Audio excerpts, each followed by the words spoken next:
নমস্কার বন্ধুরা, অনুভব রান্নাঘরে আপনাদের সবাইকে স্বাগত জানাচ্ছি। হাজির হয়ে গেলাম বরাবরের মতো আরো একটি নতুন রেসিপি নিয়ে।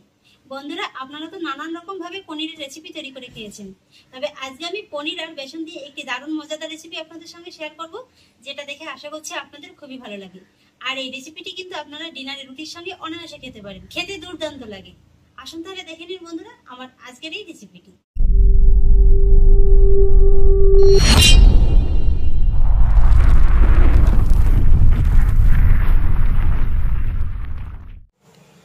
এবার বন্ধুরা চলে এলাম রেসিপির মূল পর্বে। শুরুতেই গ্যাসের পরে একটি ফ্রাই প্যান বসিয়ে দিয়েছি। প্যানে দিয়ে দেব 2 টেবিল চামচের মতো সাদা তেল। আমি এখানে সাদা তেলটা ব্যবহার করছি, আপনারা চাইলে কিন্তু এখানে সরিষার তেলও রান্নাটা করতে পারেন। তেলটা হালকা গরম হয়ে গেলে তেলের ভিতরে ফোড়ন হিসেবে দিয়ে দেব 1/2 চা চামচ গোটা জিরে, আর সেই সঙ্গে দিয়ে দেব 1 চা চামচ কুচি করে নেওয়া আদা। এবার আদা আর জিরেটাকে আমি এই গরম তেলের সঙ্গে খুব ভালো করে একটু ভেজে নেব। আদা আর জিরেটাকে আমি খুব সুন্দর করে ভেজে নিয়েছি, মিষ্টি একটা গন্ধ বেরিয়েছে। আর ঠিক এই পর্যায়ে আমি এর ভিতরে দিয়ে দেব 4টি কুচনো কাঁচা লঙ্কা। কাঁচা লঙ্কা কুচিটাকেও তেলের সঙ্গে হালকা করে একটু নেড়ে নেব। 3 থেকে 4 সেকেন্ড বাদে এবার আমি এর ভিতরে অ্যাড করব মিডিয়াম সাইজের 2টো পাকা টমেটো কুচি। সেই সঙ্গে দিয়ে দেব সামান্য একটু লবণ। লবণটা দিলে টমেটোটা খুব তাড়াতাড়ি নরম হয়ে যায়। আর বন্ধুরা, আমি আজকের এই রেসিপিটি সম্পূর্ণ নিরামিষভাবে করছি, তাই কোনো রকমের কোনো পেঁয়াজ রসুনের ব্যবহারটা করছি না। আপনারা চাইলে কিন্তু এখানে পেঁয়াজ রসুনটাও ব্যবহার করতে পারেন, তবে পেঁয়াজ রসুনটা একই রকম ভাবে একটু কুচিয়ে তারপরে ভেজে নেবেন।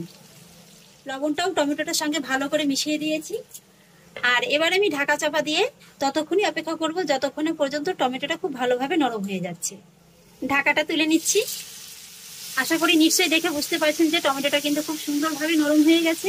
তবে আমি কিন্তু মাঝে মাঝে 2-1 বার ঢাকাটা তুলে একটু নেড়ে দিয়েছিলাম, তা নাহলে কিন্তু টমেটো নিচ থেকে পুড়ে যেত। আর এবার আমি এই টমেটোর ভিতরে অ্যাড করব উঁচু 1 টেবিল চামচের মতো বেসন। এবার আমি বেসনটাকেও টমেটোর সঙ্গে 1 থেকে 2 মিনিটের মতো একটু ভেজে নেব। এইভাবে বেসনটাকে একটু ভেজে নিলে বেসনের কাঁচা গন্ধটাও যেমন চলে যায়, খেতেও কিন্তু ভালো লাগে। আর বন্ধুরা, আজকে আমি খুবই সহজ সাধারণ একটি রেসিপি আপনাদের সঙ্গে শেয়ার করছি, তবে খেতে কিন্তু এর স্বাদ একেবারে অসাধারণ। এই রান্নাটা তৈরি করা যেমনই সহজ আর খুব তাড়াতাড়ি কিন্তু রান্নাটা হয়ে যায়। ডিনারে রুটি খাওয়ার জন্য আর কোনো কিছুর কিন্তু প্রয়োজন হবে না। 2-1 মিনিট একটু ভেজে নেওয়ার ফলে বেসনের কাঁচা গন্ধটা চলে গেছে। তবে বেসনটা দেওয়ার পরে একটু লেগে যাচ্ছে, তাই সামান্য একটু জল দিয়ে দেবো। জলটা দেওয়ার পরও আমি 1 মিনিটের মতো এভাবে একটু নেড়ে চেড়ে নিয়েছি, যার কারণে কিন্তু জলটা খুব সুন্দরভাবে মরে গিয়েছে। আর এবার আমি এর ভিতরে অ্যাড করব সামান্য একটু ক্যাপসিকাম কুচি। ক্যাপসিকাম কুচিটাকেও এই টমেটো আর বেসনের সঙ্গে একবার ভালো করে মিশিয়ে দেবো। আর তারপরে দিয়ে দেবো আবারও সামান্য একটু জল, যাতে করে মশলাটা পুড়ে না যায়। আর এবার আমি এর ভিতরে কিছু সাধারণ মশলার উপকরণ অ্যাড করব। যেসব মশলা আমাদের সাধারণত প্রত্যেকের ঘরেই থাকে, সেই সব মশলাগুলোই অ্যাড করব। প্রথমেই দিয়ে দেবো 1/2 চা চামচ হলুদ গুঁড়ো, 1/2 চা চামচ জিরে গুঁড়ো, 1/2 চা চামচ ধনে গুঁড়ো, 1/2 চা চামচের একটু কম লাল লঙ্কার গুঁড়ো। যেহেতু আগে কাঁচা লঙ্কা কুচিটা ব্যবহার করা হয়েছে, তাই এখানে লঙ্কার গুঁড়োটা কিন্তু একটু বুঝেই দেবেন। আর যদি ঝালটা খুব পছন্দ না করেন, তাহলে এখানে লঙ্কার গুঁড়োটাকে স্কিপ করে যেতে পারেন।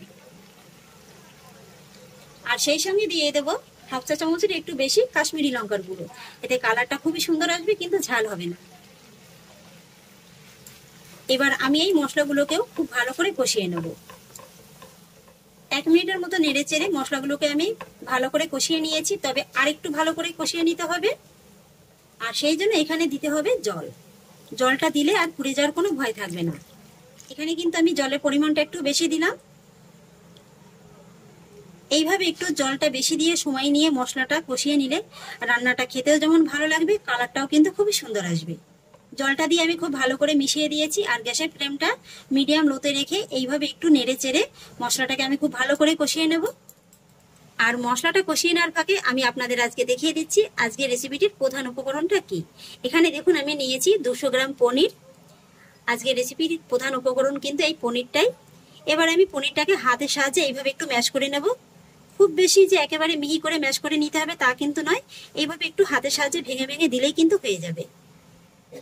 এতক্ষণে হয়তোবা বন্ধুরা বুঝতে পেরে গেছেন যে আজকে আমি আপনাদের সঙ্গে পনিরের কি রেসিপি শেয়ার করতে চলেছি। আজকে আমি আপনাদের সঙ্গে নর্থ ইন্ডিয়ানের একটি বিখ্যাত রেসিপি পনির ভুর্জি কিংবা পনির ভর্তা রেসিপিটি শেয়ার করতে চলেছি। সেটা কিন্তু আমিষভাবেও করা হয়, তবে আজকে আমি সম্পূর্ণ নিরামিষভাবে আপনাদের তৈরি করে দেখাচ্ছি। আর এদিকে দেখুন, এই ফাঁকে মশলাটা খুব সুন্দর করে কষানো হয়ে গেছে, তেলটা কিন্তু খুব ভালোভাবে উপরে রিলিজ হয়ে গেছে। এবার আমি এই মশলাটাকে আরেকবার একটু নেড়েচেড়ে দেবো। একটু নেড়েচেড়ে দেওয়ার পরে এবার আমি এর ভিতরে অ্যাড করব জল। এখানে কিন্তু জলের পরিমাণটা খুব বেশি লাগবে না, এই মোটামুটি হাফ কাপের মতো জলটা দিলেই হয়ে যাবে। তবে পনিরের পরিমাণটা বুঝেই কিন্তু আপনারা এখানে জলের পরিমাণটা বাড়িয়ে কমিয়ে দেবেন।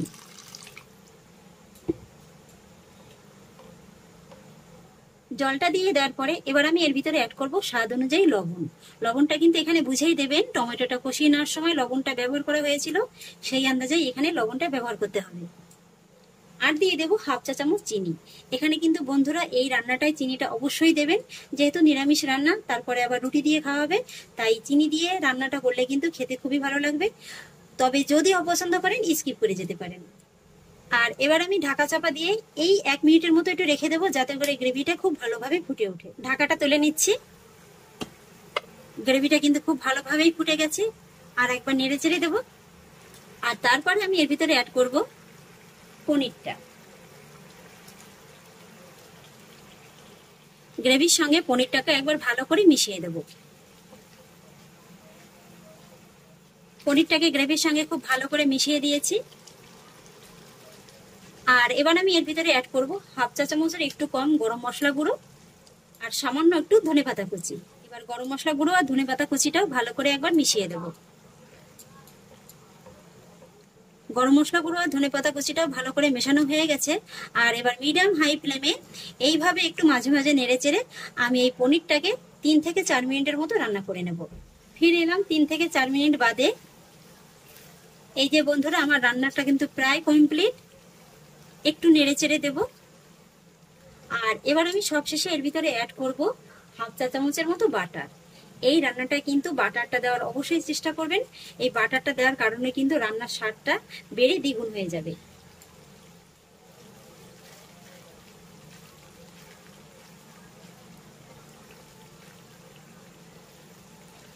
বাটারটাও ভালো করে মিশিয়ে দিয়েছি।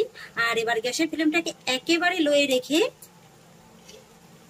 ঢাকা চাপা দিয়ে আমি মোটামুটি 1 থেকে 2 মিনিটের মতো এইভাবে রেখে দেব। আবারও ফিরে এলাম, ঢাকাটা তুলে নিচ্ছি। এই যে বন্ধুরা দেখুন, রান্নাটা কিন্তু অলমোস্ট কমপ্লিট। আর দেখতে দেখুন বন্ধুরা কত সুন্দর লাগছে। আর এবার আমি গ্যাসের ফ্লেমটাকে অফ করে দেব। তৈরি হয়ে গেল আমার নিরামিষ পনির ভুর্জি কিংবা পনির ভর্তা। এবার শুধু গরম গরম রুটির সঙ্গে খেয়ে নেওয়ার পালা। এরকম গরম গরম রুটি সঙ্গে গরম গরম পনিরের একটি অসাধারণ রেসিপি। রুটি কিন্তু বন্ধুরা আপনারা দুটোর জায়গায় এরকম একটা রেসিপি পেলে আরো দুটো রুটি চেয়ে খেয়ে নেবেন।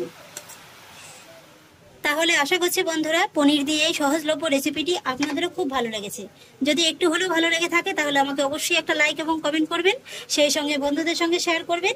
আর প্লিজ বন্ধুরা, যদি আমার পরিবারের নতুন সদস্য হয়ে থাকেন তাহলে একটা সাবস্ক্রাইব করে পাশে থাকা বেল আইকনটি প্রেস করে দেবেন। ফিরে আসছি এরকমই পরের অন্য কোনো নতুন রেসিপি নিয়ে। সবাই ভালো থাকুন, সুস্থ থাকুন, ধন্যবাদ।